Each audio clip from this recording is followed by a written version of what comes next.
요한계시록 18장 4절 말씀을 다 같이 합독합니다. 또 내가 들으니 하늘에서 다른 음성이 나서 가로되 내 백성아 거기서 나와 그의 죄에 참여하지 말고 그의 받을 재앙들을 받지 말라. 아멘.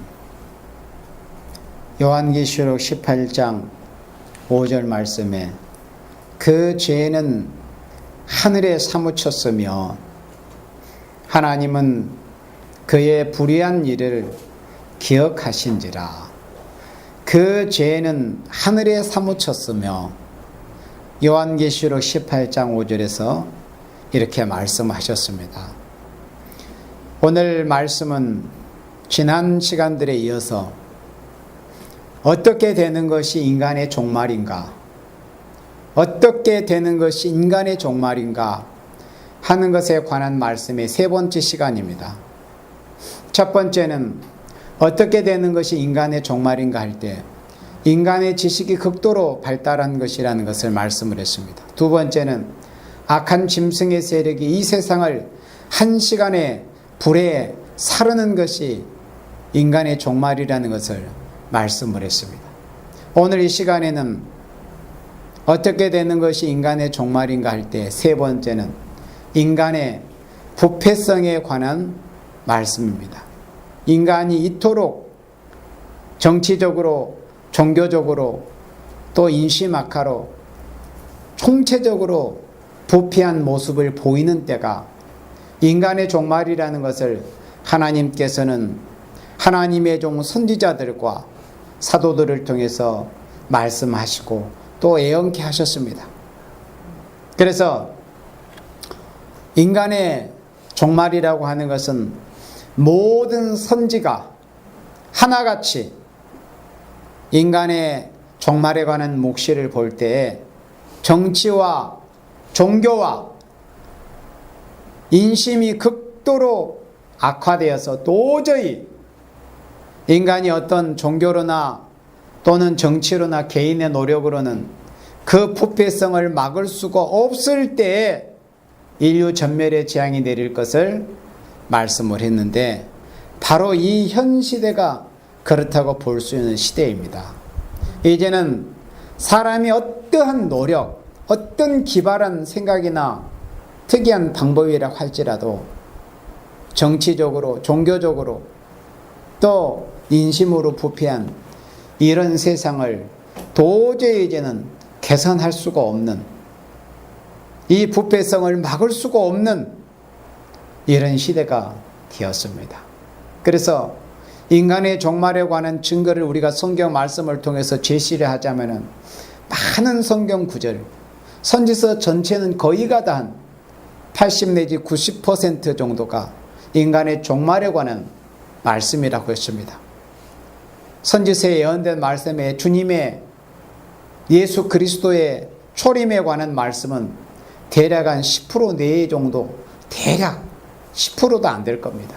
그리고 나머지는 예수님 재림 시에 되어질 일에 관하여서 종교 부패, 정치적인 부패, 인심 악화, 경제적인 어려움, 이런 것에 대해서 예언하게 하시고 기록하게 하시는 것이 바로 우리가 보고 있는 성경 선지서의 말씀입니다.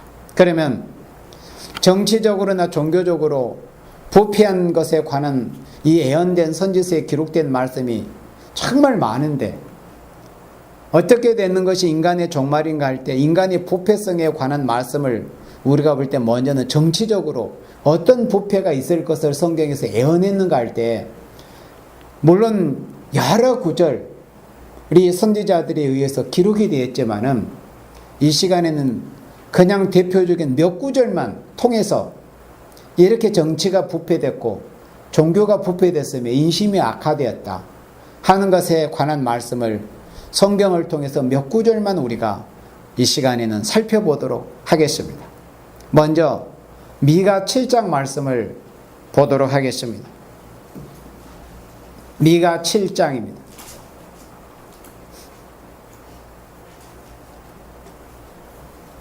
미가 7장 4절을 우리 합독합니다. 그들의 가장 선한 자라도 가시 같고 가장 정직한 자라도 찔레 울타리보다 더하도다. 그들의 파수꾼들의 날 곧 그들의 형벌의 날이 임하였으니 이제는 그들이 요란하리로다.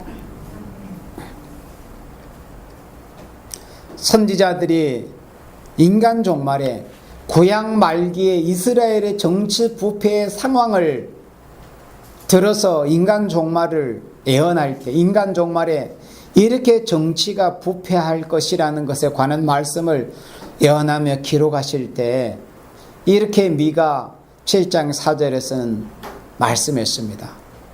정치 지도자들이 이런 정도까지 이렇게 부패되어 있다 하는 것을 말씀할 때 그들의 가장 선한 자라도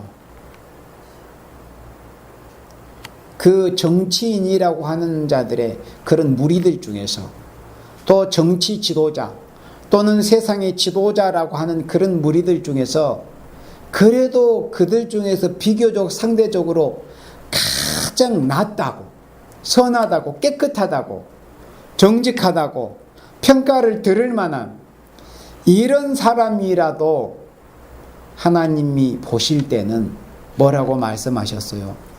가장 선한 자라도 가시 같다고 그랬습니다. 가시는 우리 사람에게 어떤 역할을 합니까? 사람이 가시에 찔리면은 따끔하고 아프고 피가 납니다.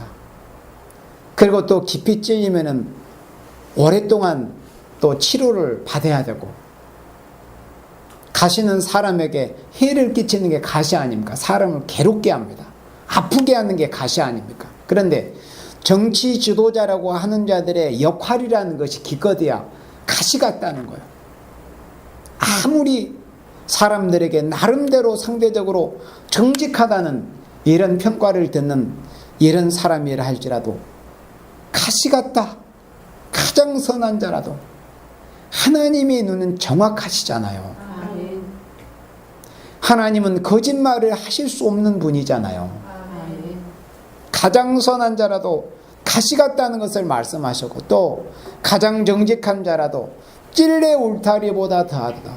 찔레 울타리에는 가시가 여러 개 모여 있는 게 찔레 울타리가 아닙니까? 가시 한 개, 두 개 정도가 아니라. 그러니까 하나님이 보실 때는 이 정치 지도자라고 하는 자들, 또 정치가라고 하는 자들, 세상의 지도자라고 하는 자들의 모습을 보실 때 그들이 나름대로 가장 정직하다고 평가를 듣는다 할지라도 마치 찔레 울타리보다도 더하다는 겁니다. 무더기로 사람들에게 피해를 입히고 사람들을 고통스럽게 만들고 힘들게 만들고 사람들에게 상처를 주고, 이런 모습이 정치가라고 하는 자들의 모습이라는 것을 이렇게 미가 선지자를 통해서 말씀을 하셨습니다. 그러므로 그들의 파수꾼들의 날, 곧 그들의 형벌의 날이 임하였으니 이제는 그들이 요란하리로다. 하나님이 살아계신데 이 땅에 백성들을 힘들게 하고 힘없는 사람들, 서민들을 힘들게 하고 못 백성을 힘들게 했던 이런 정치 지도자들이나 정치가들에 대해서 하나님이 그대로 두시겠어요? 하나님은 공의의 하나님이신데, 사람의 행한 대로 갚아주시는 하나님이신데, 그리고 어떤 사안이 있고 어떤 일이 벌어지고 그 결과가 있게 된다면 사람들은 그 결과에 책임을 지는 모습을 통해서 그 사람이 지도자인가 상류층인가 아니면 정말 인격이 훌륭한 사람인가 이런 게 보여집니다. 결과에 대한 책임을 지는 모습을 통해서 소인배들은 어떤 결과에 책임을 져야 될 그런 일에 있어서 다 발을 뺍니다. 관계없는 곳으로 자기는 여기고 스스로 숨거나 도망갑니다. 소인배들이 평소에 아무 일 없을 때는 지도자 행세했던 이런 자들이 자기에게 어떤 불리함이 느껴지거나 그런 상황이 오게 되면 다 도망갑니다. 우리나라도 보세요.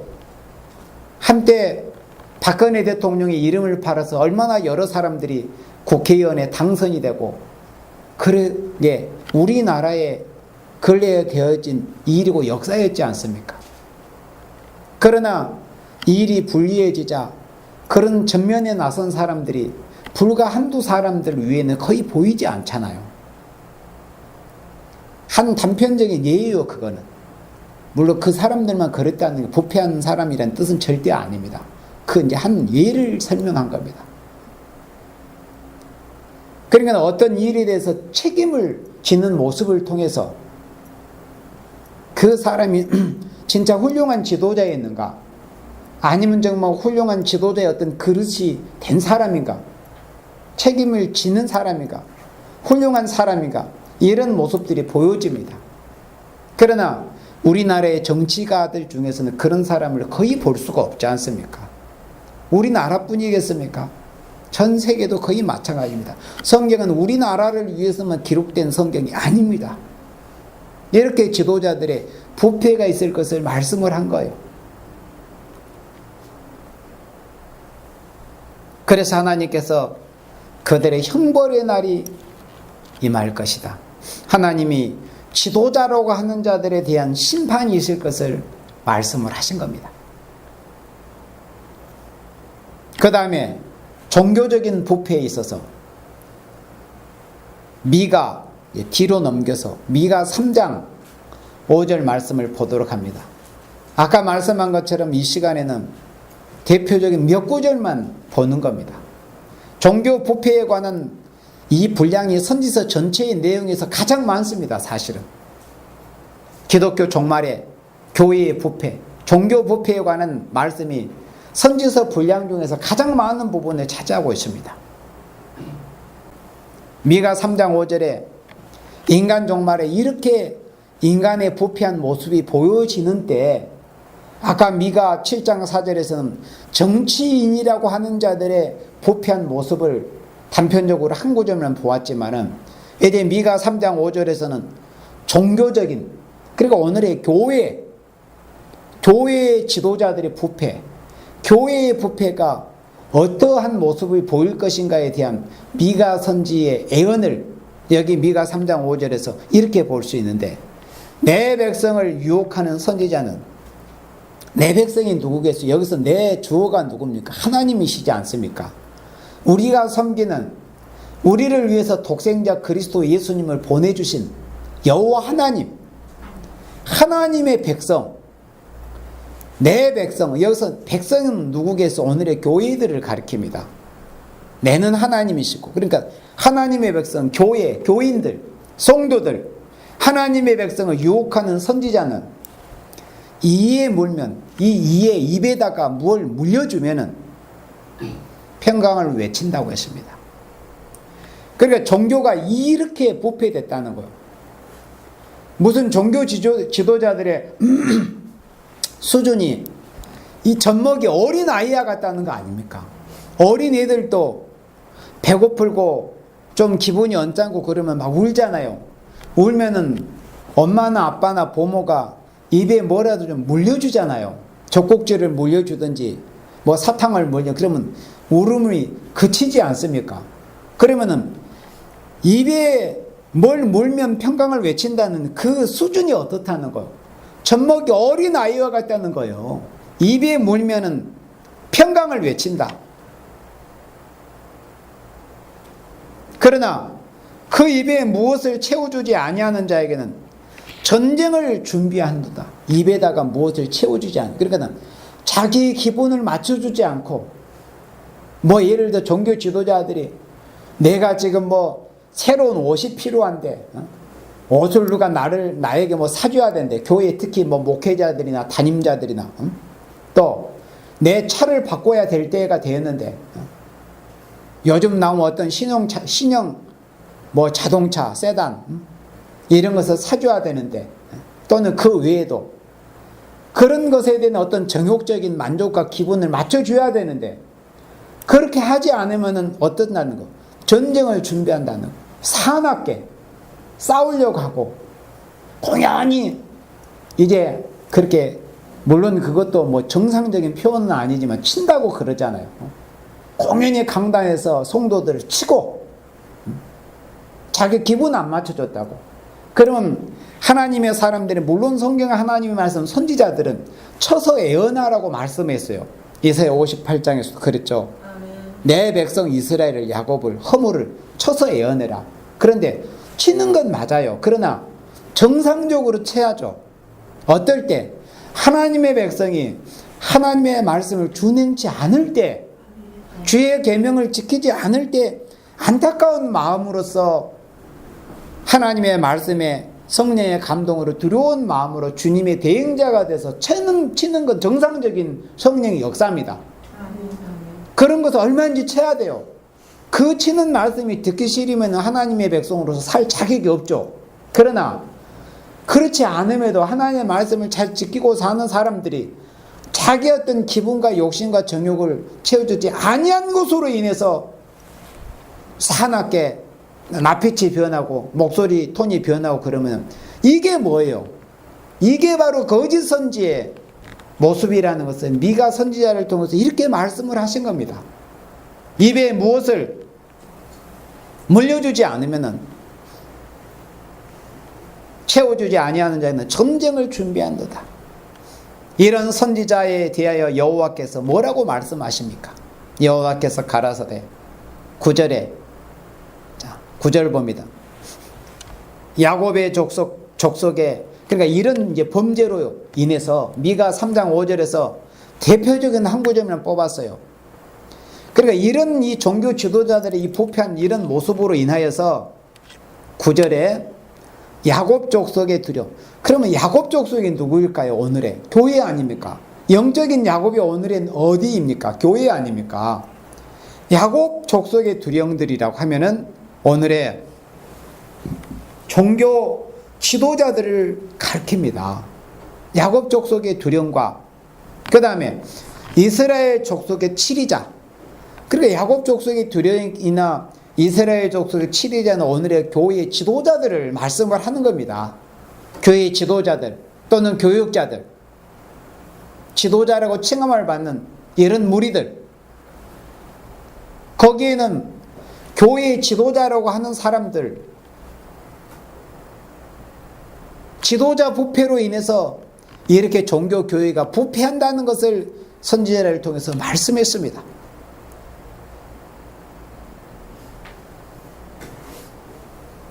치리자, 야곱 족속의 치리자, 곧 공의를 미워하고, 그러니까 우리는 세상 사람들의 어떤 공의를 구한다는 것은 우물가에서 숭늉을 구하는 격이잖아요. 이방인들의 하나님을 두려워하지 않는 사람들에게서 공의를 기대한다는 것은 사실 우물가에 가서 숭늉을 구하고 나무 밑에 가서 물고기를 구하는 격입니다. 그런데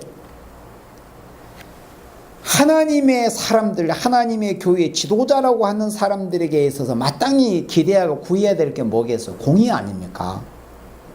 그리고 꼭 지도자뿐이 아니라도 하나님의 백성이라면 공의를 행해야죠. 에레미야 5장 1절에 보면 하나님께서 에레미야 선지자에게 내가 예루살렘 거리를 두루 다녀서 공의를 행하고 진리를 찾아 구하는 자 한 사람을 찾아내면 내가 이 성 예루살렘 성을 용서해 주시겠다는 그런 제안을 하나님이 하셨습니다. 지금 이 시대가 그런 시대입니다. 선지자들에게 애언케 하신 그 말씀이 완전히 이루어지는 이런 시대, 애언적으로 보여줬던 이스라엘 역사를 통해서 보여줬던 그 부패상이 이제 이 인간의 종말에 완전히 주님의 피로 값주고 산 교회라는 곳을 통해서 이런 부패상이 이렇게 극명하게 보여지는 이런 시대가 되었다는 것입니다. 그래서 하나님께서 공의를 미워하고 정직한 것을 굽게 하는 자들아, 정직한 것을 굽게 하는 거 오히려 하나님의 종, 교회의 지도자들의 사명과 마땅히 해야 할 바가 무엇입니까? 굽은 것이라도 곱게 해야 되는 것이 종교 지도자, 교회 지도자의 몫이에요. 굽은 것이라도 바르게 하는 것이. 그런데 고든 것을, 정직한 것을 오히려 굽게 한다는 겁니다. 처음에 예수님 만나서 신앙생활을 순수하게 정말 열심으로 순교적인 사상으로 그렇게 보이려는 그런 신앙을 가지고 있었던 그런 생명들도 교회의 지도자 잘못 만나면은 다 망가지고, 그래서 에베소 교회에 처음 사랑을 버렸다는 게, 처음 사랑을 버렸다는 건 처음 사랑이라는 그 시간은 있었다는 것 아닙니까? 그런데 왜 그렇게 됐겠어요, 여러분들? 지도자 잘못 만나면 결국 그렇게 됩니다. 또 지도자뿐이겠어요? 또 가까이 자기가 지내고 교제하고 하는 이런 사람들 중에도 잘못된 사람이든 자기가 그런 것을 이겨낼 만한 신앙의 상태가 되지를 못하면 오히려 그와 같이 퇴보하고 한계 부패한 모습을 보이게 되는 겁니다. 청컨대 이 말을 들으라. 미가 3장 10절에 참 하나님의 말씀에서 무섭고 무서운 말씀 중에서 가장 무서운 말씀이라고 할 수 있는 말씀이 미가 3장 10절에 이렇게 기록이 되어 있습니다. 시온은 피로 예루살렘을 죄악으로 건축한도다. 원래 교회는 사도행전 20장의 말씀처럼 사도 바울이 하셨던 말씀처럼 피로 값주고 산 교회가 아닙니까? 피로 산 교회. 예수 그리스도의 피로 산 곳이 교회인데 그렇게 고귀한 보혈로 세워진 교회가 어떻게 망가지는 모습이느냐? 여기서 시온의 피는 무슨 예수님의 피를 가리키는 이게 아니요. 이 피는 죄악을 가리킵니다. 곧 시온을 피로 건축한다. 예루살렘을 죄악으로 건축한다 하는 것은 죄로 교회를 또는 예배당 건물을 세워간다는 것을 말씀을 한 겁니다. 여기서 시온의 피는 죄를 가리키는 것. 예수님의 보혈이 아니라 예수님의 보혈로 세워진 교회가 계속 예수님의 보혈이 항상 간직이 돼가지고 주님을 사랑하는 그 마음으로 처음 사랑을 잃지 않고 쭉 나가야 될 것이로되 예수님께 대한 그 처음 사랑은 내팽개쳐 버리고 오히려 예수님의 보혈 대신에 죄가 들어와서 죄악의 피로 시온을 세워간다는 겁니다. 오늘의 한국교회나 세계교회가 확장이 되고 교회가 숫자적으로 부흥되는 모습은 어찌 보면 좋은 모습이라고 할 수 있지만 그 내막을 들여다보면은 과연 주님께서 보실 때 정상적인 방법으로 하나님이 기뻐하시는 방법으로 세워져 갔는가 또 세웠는가 이것을 엄밀하게 생각을 해보면은 주님께서 판단하신 눈으로 보실 때는 바로 이런 모습이라는 것을 말씀했어요. 시온을 피로 예루살렘을 죄악으로 건축하는도다. 이 말씀이 잘못됐다고 아니라고 부인하고 손을 그럴 사람이 있겠어요? 그런 사람도 있겠죠. 우리는 그렇지 않다고. 물론 그렇지 않은 교회들도 있을 겁니다. 그러나 대체적으로 하나님이 보실 때 시온을 피로 예루살렘을 죄악으로 건축한도다. 11절에 그 두령은 뇌물을 위하여. 여기서 두령은 누굽니까? 교회의 지도자입니다. 야곱의 두령들. 이 11절에서 두령과 제사장과 선지자가 3번 반복이 되는데 똑같은 공통점이 있어요. 자, 두령은 뭘 위해서 재판해요? 뇌물. 제사장은 뭘 위해서 교훈합니까? 삭슬 위해서 교훈합니다. 선지자는 뭘 위해서 점칩니까? 돈. 그러면 교회의 지도자라고 하는 두령, 교회의 지도자라고 하는 제사장적인 거룩한 사명을 해야 될 오늘의 교회의 지도자들, 주의 종들이라고 하는 사람들, 그리고 또 말씀을 선포하고 가르쳐야 될 선지자적인 사명을 해야 될 오늘의 교회의 지도자들, 교육자들, 목회자들이 하나같이 구하는 게 뭘 추구한다는 거? 뇌물과 싹과 돈을 위해서 한다는 거예요. 뇌물도 돈 아닙니까? 싹도 돈 아니고 돈도 돈. 뇌물과 싹과 돈을 위해서 무엇이든지 한다는 거예요. 돈을 위해서. 전에 제가 올 봄인가 신평 쪽으로 전도를 가니까 어떤 골목에서 어떤 아저씨가 만나가지고 당신 돈벌이 하는 것 아니냐고 이런 말을 하는 걸 제가 들었어요. 저는 그 말을 이해를 합니다. 만약에 제가 진짜 그런 사람이라면 저는 기분이 나빴겠죠. 우리 세일교회 종우들이 만약에 그런 사람이라면 진짜로 돈을 위해서 뭘 한다면, 돈을 위해서 그런다면 세일교회 종우들은 세일교회에 있을 필요 없습니다. 왜 사람도 오지 않고 이단이라고 지목받는 세일교회에 있겠습니까? 무슨 돈이 생긴다고. 그렇지 않겠어요? 네. 그런데 그 사람이 한 말이 틀린 말이 아니기 때문에 제가 수긍을 했어요. 오늘의 교회들의 모습이 사람들의 눈에 비춰볼 때 어떻게 보여줬으면 저런 사람이, 저 사람이 저런 말을 할까? 참 마음이 아프잖아요. 돈벌을 위해서. 그런데 성경 하나님의 말씀에 이렇게 하나님께서 말씀하셨어요. 도령은 뇌물을 위해서 재판한다. 제사장은 싹을 위해서 교훈한다. 선지자는 돈을 위해서 점을 친다. 전부 돈입니다. 예수님 오셨을 때도 유대인들은 돈을 좋아하는지라 이렇게 복음서 기자가 기록했습니다. 돈을 좋아한다는 것. 그래서 오히려 여호와를 의리하여 이르기를 여호와께서 우리 중에 계시지 아니하냐. 오직 하나님을 영화롭게 하고 하나님의 나라를 건설하고 주님의 몸된 교회를 바로 세우고 죽어갈 수밖에 없는 택하신 생명들을 한 생명을 천하보다 귀하게 여기고 살려고자 하는 이런 마음으로 말씀을 전하고 목회를 하고 예언을 하고 교회를 치료하고 섬기고 이런 모습이 아니라 오직 한 가지 돈. 오직 돈을 위해서 세상 영광을 위해서 세상 영화를 위해서 이런 목적으로 하기 때문에 그러면서도 자신들의 입으로 하는 말은 뭐라고 한다고 하는 겁니까? 하나님이 우리 중에 계시느냐. 하나님 우리와 함께 하셔. 하나님 우리 편이시지. 역시 예수님은 우리와 함께 하셔. 이렇게 한다는 겁니다. 이런 말씀까지 기록이 되어 있어, 선지서는. 그러면서도 돈을 위해서 다 하면서 오히려 여호와께서 우리 중에 계시지 아니하냐.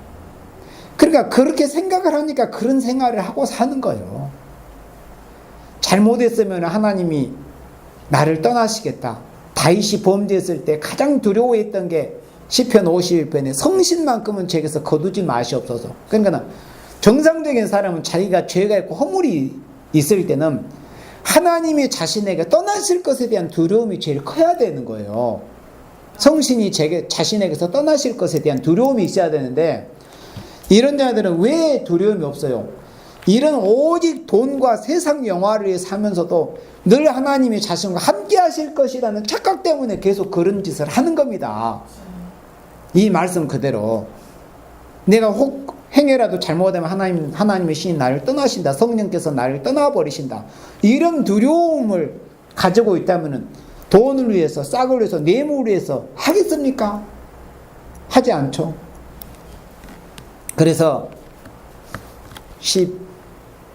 우리 중에 계시지 아니하냐. 재앙이 우리에게 임하지 아니하리라. 그러니까 재앙은 결코 임하지 아니할 것이다.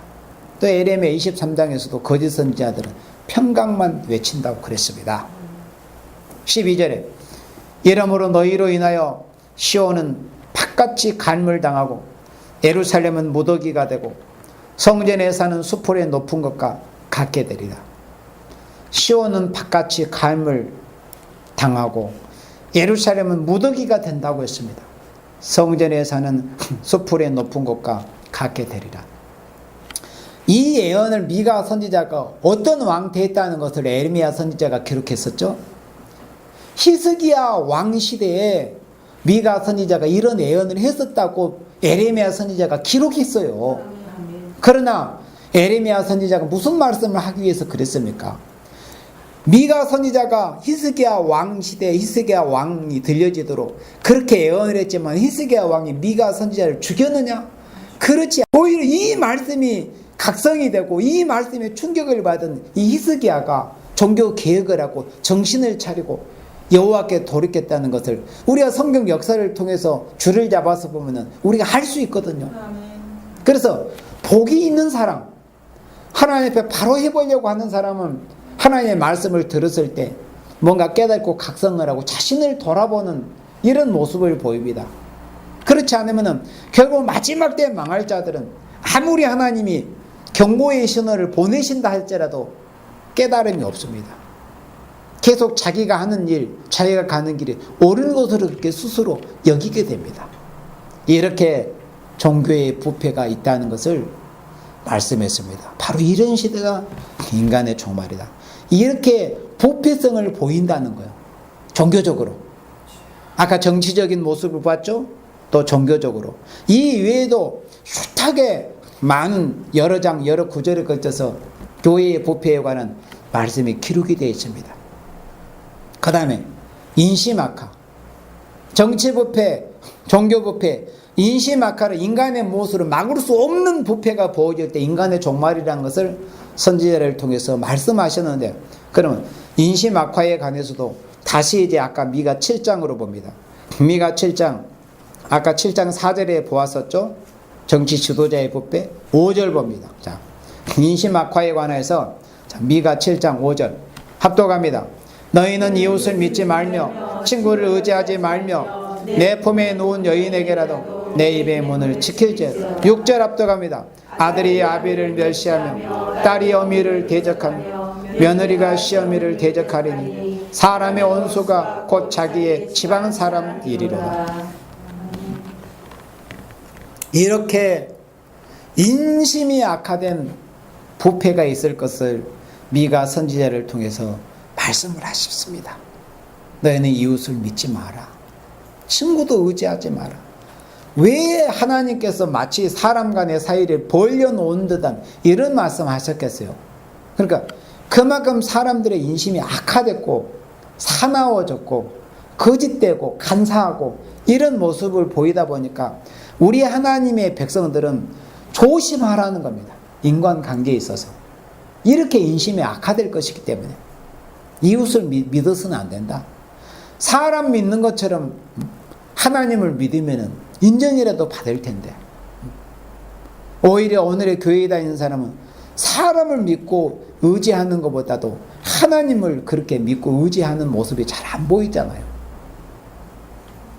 그리고 아들이 아비를 멸시하고 아들이 아비를 멸시합니다. 이게 말세에 보여지는 인간의 부패한 인심 악화의 모습입니다.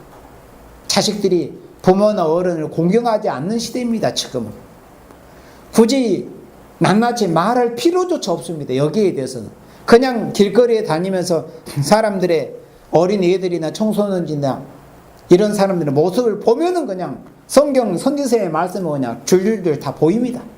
이런 시대입니다. 딸이 어미를 대적하며 며느리가 시어미를 대적하리니 사람의 원수가 곧 자기의 집안 사람이리로다. 이렇게 악화된 모습을 보인다는 겁니다. 이런 시대가 인간의 종말이다. 그리고 얼마 전에 그 여자애들, 그 청소년들이 그 어린애 유치원생이죠. 초등학생이었습니다. 유치원생이죠. 그 어린 소녀를 잡아서 잔인하게 살해하고 유기하는 그런 일들이 얼마 전에 있었지 않습니까? 10대 그 소녀들이. 생각해보면 그게 사람이 할 짓입니까? 그리고 또 그것도 부산에서 얼마 전에 또 여중생들이 집단으로 어떤 또 그 또래 그 여중생 얼마나 그렇게 피투성이가 되도록 사람인 것을 알아보지 못할 정도로 그렇게 피범벅이 되도록 두들겨 패가지고 그런 모습을 보이고, 그리고 전에 그 어린애를 살해했던 그 여자애들의 그 부모들의 모습을 볼 때 변호사를 몇 사람을 샀다는 그런 뉴스가 방송에 나왔었어요. 그게 사람의 모습이라고 할 수 있습니까? 아무리 자기 자식이라도 그래도 뭐 다 사람에게는 뭔가 뭐 반론권이 있고 어떤 인권이 있기 때문에 한두 사람의 변호사는 산다고 할 수는 있어요. 아무리 흉악범이라도 뭔가 사정을 우리가 알지 못하는 것이 있을 수는 있잖아요. 그런데 그 여러 사람, 그래서 막 여론의 비난이 빗발치고 하니까 다시 이제 물리고, 이런 모습을 우리가 뉴스를 통해서 보았습니다. 이런 세상입니다. 이제는 옛날에 우리 어렸을 때 생각하면 이 강도나 도둑놈 하면 아주 얼굴이 막 흉악스럽게 생기고 막 우락부락하게 생기고, 이런 것으로만 우리가 어렸을 때, 우리가 클 때는 이 사람이 어떤 범죄자의 이런 것을 상상할 때 그렇게 생각을 했었잖아요. 지금은 곱고 아리따고 애띠고, 그런 어린 아이들도 사람도 그런 어린 힘없는 어린애도 무자비하게 얼마든지 죽일 수 있는 이런 시대, 이런 세상으로 보여졌습니다. 이게 현실 아닙니까? 이렇게 인심이 악화된 세상입니다. 이런 때가 바로 인간의 종말이라는 것을 하나님께서 선지자를 통해서 말씀을 하신 겁니다. 아멘. 그리고 또 보험금에 관한 말을 하지 않을 수 없어요. 보험금 다루고 심지어 부모까지 살해하고 자기 배우자까지, 남편 아내까지 살해하고, 또 정부하고 짜가지고 자기 배우자를 살해하고, 이게 도대체 사람 사는 세상인가? 지금 이 시대를 한마디로 일갈하자면은 동물의 왕국을 보는 것 같습니다. 동물들도 그렇게 안 하잖아요. 동물들도. 이 시대가 이런 시대입니다. 그래서 정치나 종교나 인심 악화를 어떤 훌륭한 정치가나 종교가도 막을 수 없다는 것을 부인할 수 없는 사실이 되었습니다. 그러므로 이때를 인간의 종말이라고 하는 것입니다. 우리 말씀 처음에 요한계시록 18장 4절 5절을 보았잖아요. 요한계시록 18장 5절에 인간의 죄악에 하늘에 사무쳤다는 말씀을 계시록 18장 5절에서 보았는데, 예수님께서 누가복음 17장에서 인자의 때는 노아 때와 같을 거다, 노새 때와 같을 것이라는 것을 말씀을 했는데, 그만큼 노아가 방주에 들어가던 날까지 사람들이 시집가고 장가고 먹고 마시고 하나님이 하시는 심판과 하나님이 하시는 일 관심이 없다는 것을 예수님이 말씀하셨잖아요. 그런데 창세기 6장에서, 여러분들 창세기 6장 5절 말씀을 한번 찾아보세요.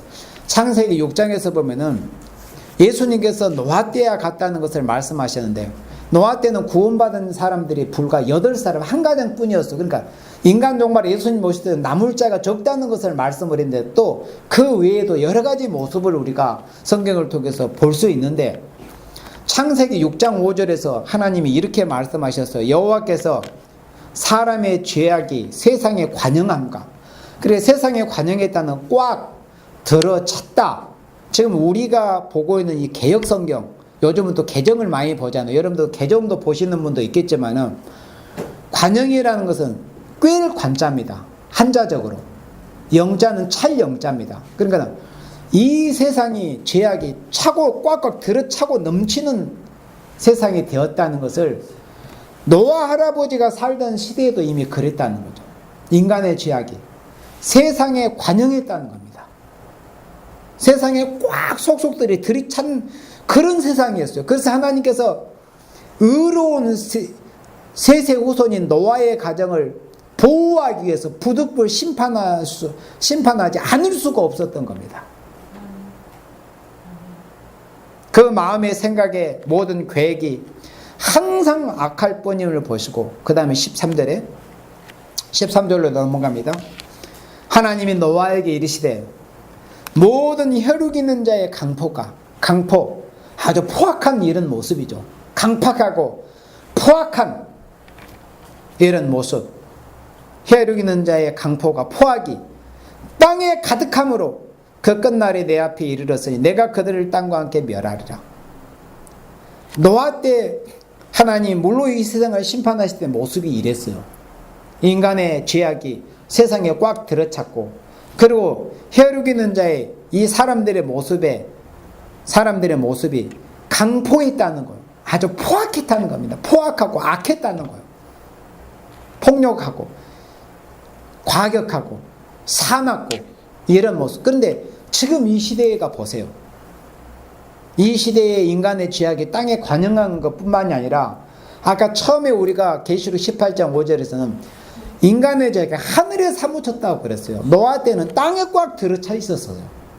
그런데 지금은 땅에 꽉 들어찬 것이 부족해서 이제는 하늘까지 인간의 죄악이 사무쳤습니다. 이런 시대가 바로 이 시대입니다. 이 시대가 바로 인간의 종말이라는 거예요. 그리고 예수님이 재림하셔서 심판하실 때는 불로서 이 세상을 심판하신다는 것을 말씀하셨잖아요. 계시록 17장과 18장에 우리가 지난주에 보았잖아요. 어떻게 되는 것이 인간의 종말인가 할 때 계시록 17장 16절이 악한 짐승이 이 세상 1시간에 불에 살라버린다. 그리고 요한계시록 18장에서도 1시간에 불에 살려서 망한다.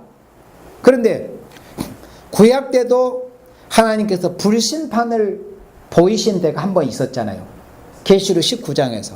그러면 그때 하나님은 소돔과 고모라 성을 불로 심판하시는 때가 있었는데 하나님이 도대체 왜 소돔과 고모라 성을 불로 심판을 하셨는가 하는 것을 통해서 우리가 교훈을 얻고 보면 이 시대가 이런 세상이고 그러하기 때문에 이 세상 하나님이 앞으로도 불은 장래에 불로 심판하실 수밖에 없는 세상이구나 하는 그런 결론을 얻게 됩니다. 자, 우리 요한계시록 창세기 19장 5절 말씀을 우리 보도록 합니다. 19장 4절부터 보도록 합니다. 19장 4절. 창세기 이제 19장은 18장에서 하나님께서 여호와의 사자를 아브라함에게 급히 보내셨습니다. 그래서 아브라함은 늘 하나님과 교통하고 깨어있는 분이었기 때문에 하나님의 사자들이 사람의 모습으로 아브라함의 집에 임하셨지만은 아브라함은 알아보았어요. 롯도 역시 마찬가지였습니다. 그래서 하나님께서 당신의 하실 일을 어찌 내가 너에게 숨기겠느냐, 나의 하는 일을 너에게 감추겠느냐.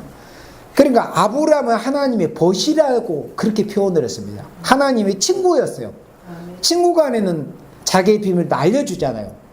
그래서 소돔과 고모라를 불로 심판해 버리실 것을 벗이 되는 아브라함에게 숨기지 않고 알려주셨어요. 그러니까 아브라함이 화들짝 놀릴 수밖에 없었죠. 왜 그래요?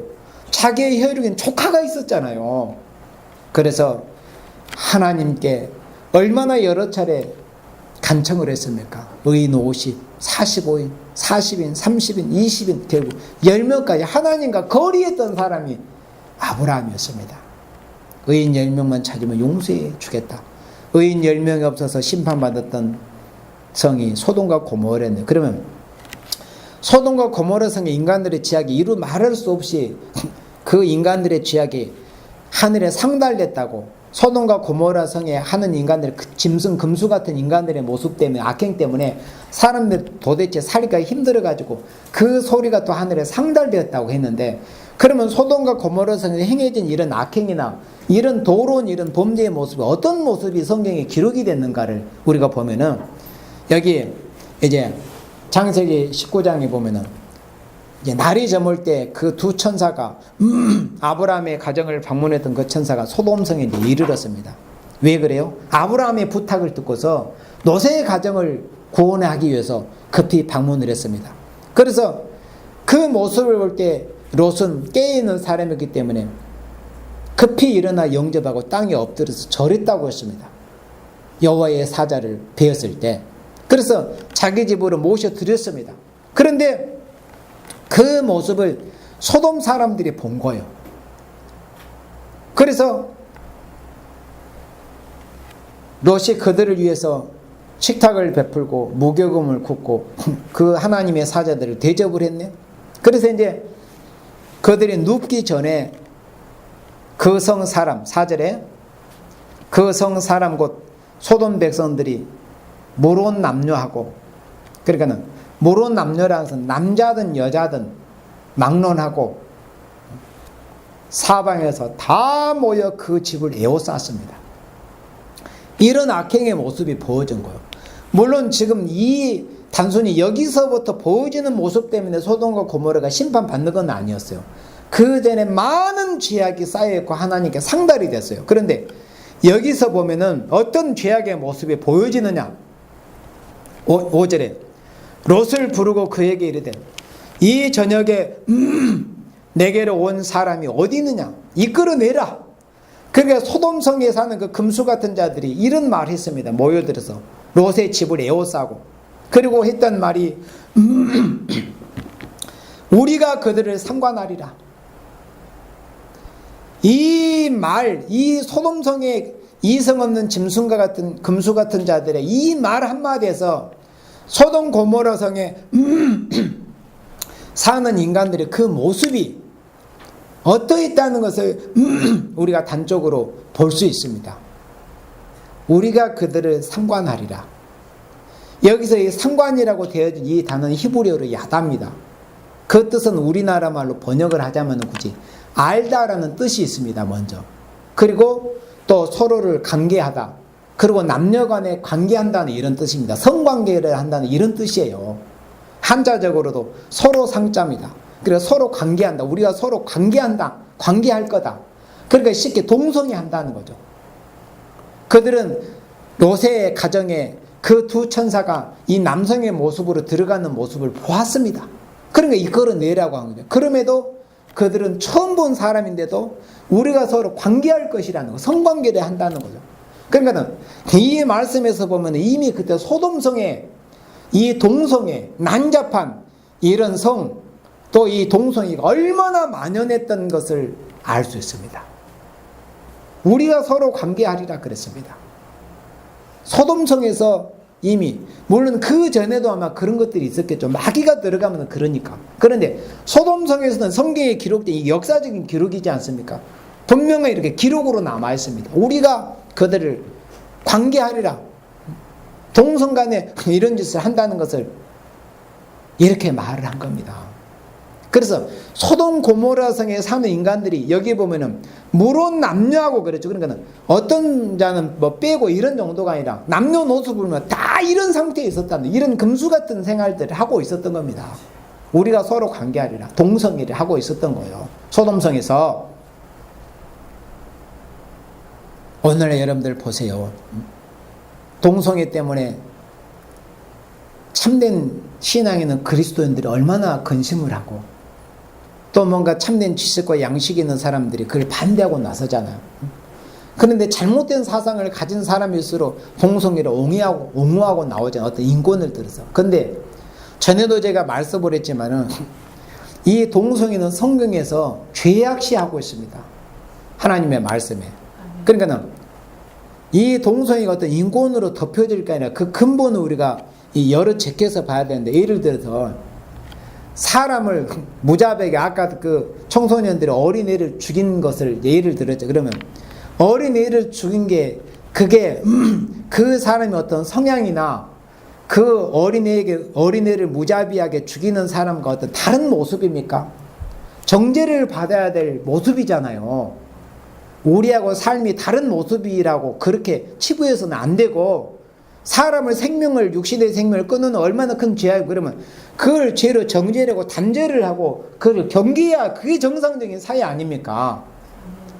그러니까 하나님 앞에서 죄는 사람을 죽인 죄나, 또 하나님이 태초에 남자와 여자를 만드실 때 남녀간에 서로 사랑하게 만들었지, 뭐 남자간에 또 여자간에 이렇게 더러운 짓을 하러 그렇게 만든 게 아니에요.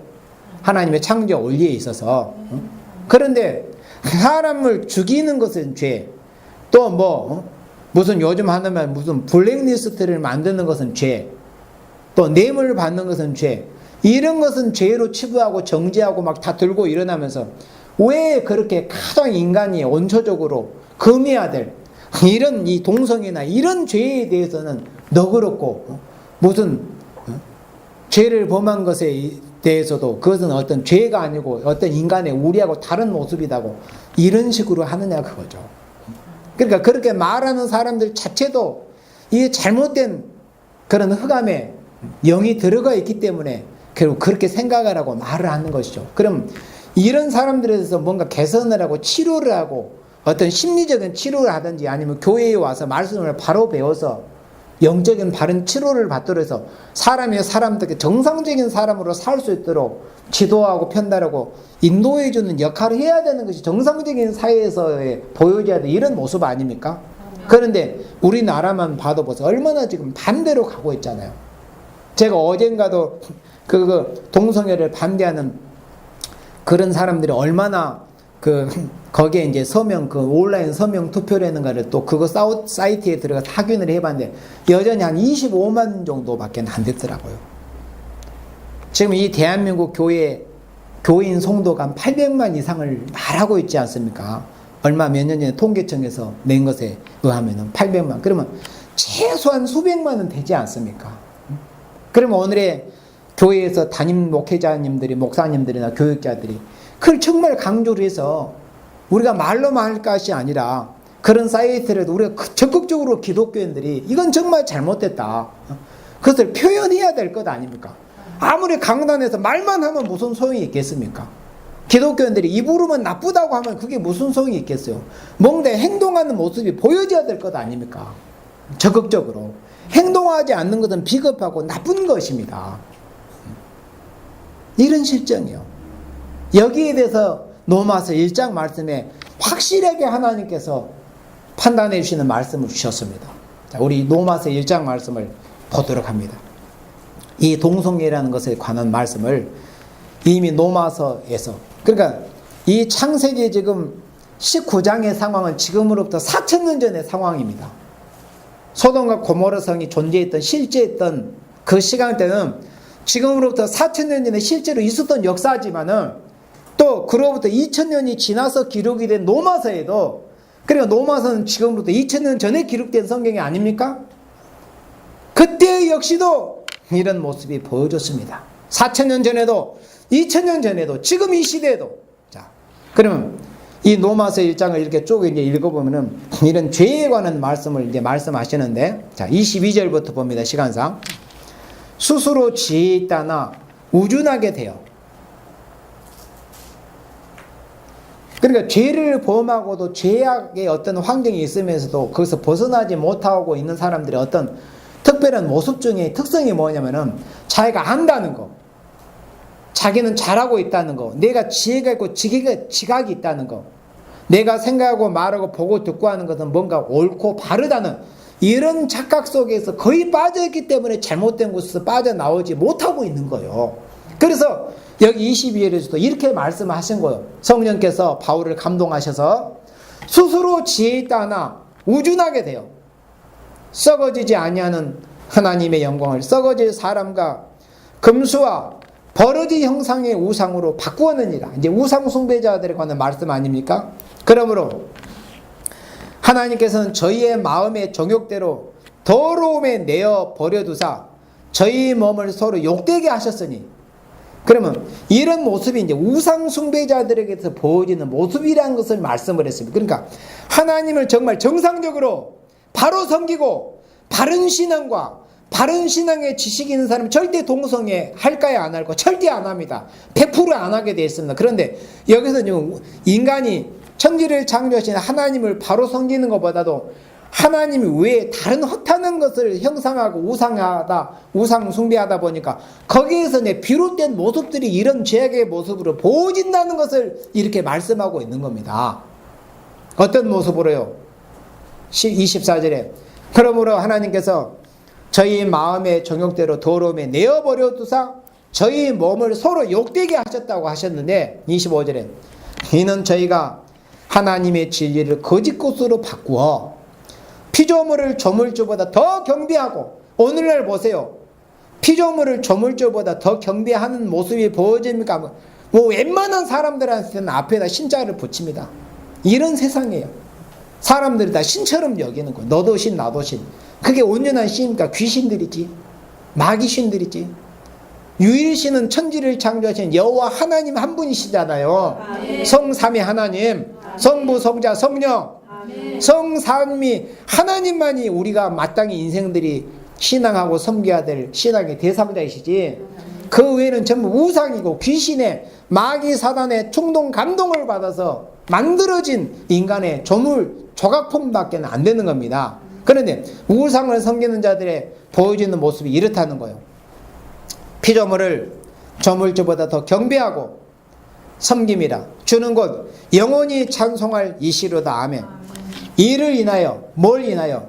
우상을 섬기는 자들의 이런 자기 욕심대로 이를 인하여 하나님께서 저희를 부끄러운 욕심에 내어버려 두셨으니 곧 저희 여인들도 순리대로 쓸 것을 바꾸어 영리로 쓰며, 그러니까 성을 자기 어떤 돈벌이 또 아니면 세상의 출세의 수단 이런 것들로 성을 잘못 사용한다는 거죠. 여인들이 순리로 쓰는 게 아니라 남녀간의 이 고결한 사랑과 이 자손 번성을 위해서 이 성을 사용하는 게 아니라 세상의 명예, 영광, 돈벌이 이런 곳으로 잘못 사용하고, 여인들도 잘못 순리대로 쓸 것을 받고 영리로 쓰고, 27절에 이와 같이 남자들도 순리대로 여인 쓰기를 버리고, 구약 성경에 보면은 역사서에 보면 남창들이 나옵니다. 남세 가는 자들이라는 것이 열왕기상에 나오거든요. 남세가 이제 여자 기생 창기들 뿐만 아니라 옛날 시대부터 남자 창기들도 있었다는 것이 성경에 기록이 되어 있어요. 남세 가는 자들. 그런데 남세 가는 정도가 아니라 여기서는 순리대로 여인 쓰기를 버리고 서로 향하여 음욕이 부릴 듯하여 남자가 남자로 더불어 부끄러운 일을 행하여 그랬어요. 동성애에 대해서 분명하게 이렇게 성경에서는 정죄하고 단죄하고 있습니다. 남자가 남자로 더불어 부끄러운 일을 행하여, 그리고 그 다음 말씀 얼마나 썸짓한 말씀입니까? 저희의 그릇 때문에, 여기서 저희가 누구야? 동성애를 행하는 자들입니다. 성을 잘못되게 그릇되게 사용하는 자들, 여자든 남자든 관계없이 저희의 그릇 때문에, 그런 죄 때문에 상당한 보응을 그 자신에 받았느니라. 상당한 보응. 그러면 이 동성이나 성을 잘못 사용함으로 인해서 뭔가 하나님께서 보응하셨다는 것을 말씀하셨잖아요. 상당한 보응을 받았다. 그러면 우리가 창세기 9장에서는 그 보응을 불로 하룻밤에 사라지는 것으로 받았잖아요. 그럼 여기서 넘어와서 지금 1장에 2000년 전에는 그 즈음에 하나님이 도대체 어떤 방식으로 이 동성애자들이나 성을 잘못 사용하는 자들에서 하나님이 이 보응을 내리셨을까 궁금하잖아요. 그런데 성경은 분명히 기록이 되어 있어요. 그것 때문에 상당한 보응을 그 자신에게 받았느니라 그랬습니다. 뭘까요? 우리 웬만한 사람, 아는 사람들은 다 알잖아요. 그 에이즈라는 질병에 대해서, 후천성 면역 결핍증이라는 에이즈. 그러니까 그 HIV라는 이 면역을 이렇게 면역성을 파괴시키는 그런 바이러스가 있어요. 그것을 이제 약자로 HIV라고 하는데, 그 HIV 바이러스가 사람 속에 들어가면은 이제 에이즈 병이 발생을 하는 거죠. 후천성 면역 결핍증에 걸리게 되는 거. 어떤 병도 이겨낼 수 없는 상태가 되는 겁니다. 그러면 이제 많은 사람들이 그 질병 때문에 면역성이 없어지다 보니까 이제 화학적인 약을 투입하다가 그러다가 많은 사람이 죽기도 하고 또 겨우겨우 생명을 지탱해 나가는 그런 사람들도 있습니다. 그런데 로마서 1장 27절에는 이렇게 분명하게 말씀했어요. 성을 잘못 사용하는 자, 동성애자들에 대해서 상당한 보응을 그 자신에게 받은 하나님이 이렇게 분명히 정죄하고 단죄하셨습니다. 그러면 뭔가 하나님의 말씀은 거짓이 없기 때문에 이런 죄를 범하는 자들에도 분명히 이런 모습이 나타나야 하나님의 말씀이 거짓이 아니지 않습니까? 어떤 모습으로 나타났겠어요? 물론 꼭 에이즈라는 곳으로만 나타난 건 아닐 겁니다. 여러 가지로 나타났겠죠. 그런데 이제 에이즈라는 병은 1981년에 6월 달에 미국에서 처음 이제 이 발표가 보고가 되었습니다. 왜 동성애와 에이즈라는 건 서로 사람들이 쉽게 이제 연관성을 갖고 연결을 하게 되냐면은, 처음에 HIV 그 면역 결핍을 일으키는 그 바이러스가 발견되는 집단이 동성애자 집단에서 처음에 발견이 됐었습니다. 그 전에는 그런 것이 있는 걸 사람들이 모르고 있었는데, 그걸 처음에 발견한 집단이 동성애자들 사이에서 그 바이러스를 발견해낸 겁니다. 그래서 이제 어떤 뭔가 연관성이 있지 않겠는가, 이렇게 사람들이 생각을 하게 된 겁니다. 그래서 실제로 이렇게 조사를 하고 역학조사를 해보니까 그게 무관치 않다는 것을 이제 발견을 해낸 겁니다. 그것이 뭐 동성애에 따라서 100% 에이즈에 걸린 건 물론은 아닙니다. 그리고 100% 연관성이 있는 것도 아닙니다. 그렇지만은 오늘 로마서 1장 27절 말씀대로 상당한 보응을 받고 관계가 있다는 것을 우리가 통계에서 보면 볼 수 있는데, 이 미국의 통계입니다. 우리나라 통계가 아니고 미국의 통계를 보면은 2008년까지 170만 명 이상이 에이즈 질병에 걸렸다고 합니다. 170만 명. 그러니까 얼마나 많은 인간들이 그 난잡한 성생활하고 동성을 했다는 걸 알 수 있는데, 물론 그 170만 명이 모두가 동성애자들은 아닙니다. 이제 분명하게 말해야죠. 아닌데 에이즈에 170만 명이 감염이 됐는데 그 중에서 61만 9천 명이 죽었습니다. 에이즈에 걸려서. 그러니까 대략 62만 명이 2008년까지 죽었어요. 언제부터? 81년에 그 바이러스를 처음 발견했는데, 그러니까 뭐 불과 얼마나 돼요? 한 30년도 안 된 사이에 62만 명이 죽었습니다. 그것 때문에. 그리고 2008년, 그러니까 지금은 이제 2017년인데 2008년 말까지 120만 명이 걸린 상태에 있다고 그래요. 그런데 또 조사를 해보니까 에이즈를 걸린 사람의 대략 한 절반 이상이, 이제 해마다 수치는 약간씩 다릅니다.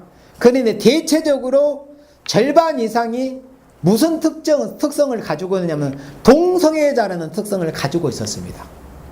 에이즈를 걸린 사람들의 그 특성을 조사를 해보니까 그 외에도 여러 가지 뭐 다른 연유고 수혈을 통해서도 이제 그런 질병이 옮길 수가 있습니다. 이제 피를 이제 옮겨받는 과정에서. 그런데 대체적으로 대세가 뭐냐면은 동성애자들이 에이즈에 많이 걸린다는 과학적인 통계입니다. 에이즈에 걸린 것이 동성애자가 아닌 사람도 걸릴 수는 있어요. 뭐 수혈이나 다른 연. 그러나 그게 대체적인 이유다 그겁니다. 그러니까 하나님의 말씀에 로마서 1장 27절 말씀에 보면은 이 남자가 남자로 더불어서 또 여자가 여자로 더불어서 성을 바로 사용하지 못하고 이런 더러운 짓, 부끄러운 짓을 하는 것으로 해서 하나님께서 상당한 보응을 그 자신에게 내렸다고 하신 이 말씀이 이렇게 과학적, 의학적으로 보여지는 것을 우리는 분명히 볼 수 있습니다. 이렇게 인간의 부패성이 보여지는 이 시대가 바로 인간의 종말이라고 하는 거예요. 그래 몇 가지 예만 드는 겁니다. 그 외에도 얼마나 많은 이 인간의 극악무도한, 금수만도 못한 모습들이 보여주고 있습니까? 바로 이런 시대가 인간의 종말이라는 것을 선지자를 통해서 말씀을 한 겁니다. 그래서 어떻게 되는 것이 인간의 종말인가? 첫째, 인간 지식이 극도로 발달된 것이 인간의 종말이 되는 일이다. 지식이. 그 다음에 두 번째는 악한 짐승의 세력이 1시간 동안에 세계를 불태우는 것이다. 그리고 세 번째는 정치와 종교와 인심, 인심이 극도로 악화되어서 그 부패성을 막을 수 없을 때, 오늘날 보세요. 이런 이 사안의 중대성을 알면은 정부 차원에서나 이 지도자들이 나서서 동성애를 반대하는 것으로 나서야 되지 않습니까? 나라의 대통령으로부터 시작을 해서. 그런데 보세요.